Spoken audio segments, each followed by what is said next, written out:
there, welcome back to my channel. My name is Shelby and today I'm going to be doing my October reading wrap-up part 2. Midway through the month I already did my first October reading wrap-up, so if you guys are interested in seeing what I read the first half of the month, I will link that down below. I have a total of 22 books to talk about and that is quite a few, so let's hop right into it. The first 8 books I have to talk about I read during Spookathon, and I made 2 different vlogs for that readathon, so I'm not going to talk about those books in depth here. So if you're interested in hearing me talk in length about those books, I will link both of those vlogs down below, but I'll quickly go over those 8 books and what I rated them. The first book I read is The Test by Sylvain Neuvel. I gave this 3.5 stars. The second book I read is Dead Girls by Abigail Tartolin. I gave this 2 stars. The third book I read is All the Beautiful Lies by Peter Swanson. I gave this 4 stars. The next book that I read is The Marriage Lie by Kimberly Bell, and I gave this 4.5 stars. The next book that I read is The Other Wife by Claire McGowan, and I gave this 4 stars. The next book that I read is The Other Misses by Mary Kubica, and I gave this 3.5 stars. The next book that I read is Traces of Her by Amanda Brittany, and I gave this 3 stars. The next book that I read is The Dead Girls Club by Damian Angelica Walters, and I gave this 3 stars. And then after Spookathon was over, I decided to pick up a romance. So I picked up Baking Me Crazy by Carla Sorensen, and this is the first book in the Donner Bakery series. And this is a friends to lovers romance about a girl named Joss and a guy named Levi. And they met when they were teenagers. I think Joss was 16 and Levi was 18. And Joss was new to Green Valley. Her and her mother moved there. She had a debilitating disease that put her in a wheelchair, so she has a really hard time walking. So she decided to participate in wheelchair basketball, and lo and behold, Levi was her coach. And he did ask her out, but at the time she didn't want to go on any dates and she was kind of grappling with being in a wheelchair. So the two of them actually became best friends, and now it is 5 years later and they are still thick as thieves. And Levi has been secretly in love with Joss this whole time and she has no idea. And now Joss works at the local bakery called Donner Bakery, and Levi is recently out of grad school and he's looking for a job. And now that Joss is kind of thinking about dating and men are starting to notice her, Levi finally wants to be open about his feelings for Joss because he doesn't want someone else to get the woman that he loves. And I really liked the friends to lovers romance. I thought Levi was really sweet and I liked seeing through both their perspectives. I think that really helped their romance along. So I ended up giving this one 4 stars and I'd really recommend it. The next 2 books I actually read for my 5-star predictions romance video.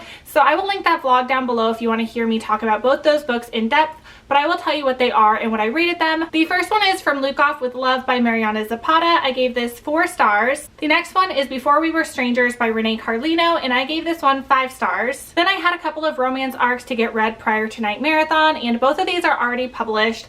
The first one is Landon and Shay Part 1 by Brittany C. Cherry, and this is a young adult romance duet, and this is obviously the first book in the duet, and it is about our 2 main characters named Shay and Landon. They go to the same high school, and Landon is the bad boy whereas Shay is the good girl. They're complete opposites and they've always kind of hated each other, but everyone around them thinks that they should hook up because they clearly have some sexual chemistry between them, and they decide to make this bet at this party that they can make each other fall in love with each other, and whoever accomplishes that task first gets bragging rights. And the more time they spend together, they actually realize they don't hate each other. They're both dealing with some pretty heavy issues at home and they have way more in common than they ever could have thought. And of course it is their romance and it is really good and it was really emotional, and it was left on somewhat of a cliffhanger to set you up for book number 2. So I'm really excited to pick that one up as well, and I ended up giving this one 4 stars. The next arc was Stud Muffin by Jiffy Kate, and this is the second book in the Donner Bakery series. And this is about our main heroine named Tempest, and she is recently divorced because she caught her husband cheating on her, and now her ex-husband is remarried to his mistress and they are having a baby together. And this is really hitting a chord for Tempest because her and her husband were supposed to have a child and all she wants is to create a family, and she feels like her life kind of slipped out of her fingers and now she's left with a lot of anger about it. And in walks Cage. He is new to Green Valley. He is actually a UFC fighter from Dallas, Texas, and he moves to Green Valley because he has a friend who lives there who offers him a job, and he left UFC fighting because he had a shoulder injury that kind of ended his career. And so he becomes a bouncer at the local strip club, and one night while he's working, in walks Tempest at the bar, and he's instantly smitten with her and they become friends, and it is their romance. And this was a cute romance. I didn't love it as much as I did the first book in the series, and all the books in the series are written by different authors, so that's to be expected that I'm gonna like one author's writing style more than another. So I think I just don't like Jiffy Kate's writing style quite as much as Carla Sorensen's, so I ended up giving this one 3 stars. I didn't love it, but I also didn't hate it. It was kind of just a run-of-the-mill cute romance for me. And then the next 9 books I read during Night Marathon, which is a readathon that I co-hosted the final week of October. I will link both my vlogs down below if you want to hear me talk about all of these these books in depth, but I'll tell you all the books that I read in my ratings. The first book that I read is The Grown Up by Gillian Flynn. I gave this 4 stars. The next book that I read is Girls Like Us by Christina Alger. I gave this 3.5 stars. The next book that I read is Last Summer by Carrie Lonsdale. I gave this 4 stars. The next book that I read is The Secrets She Keeps by Michael Robotham, and I gave this 4 stars. The next book that I read is The Sundown Motel by Simone St. James, and I gave this 4.5 stars.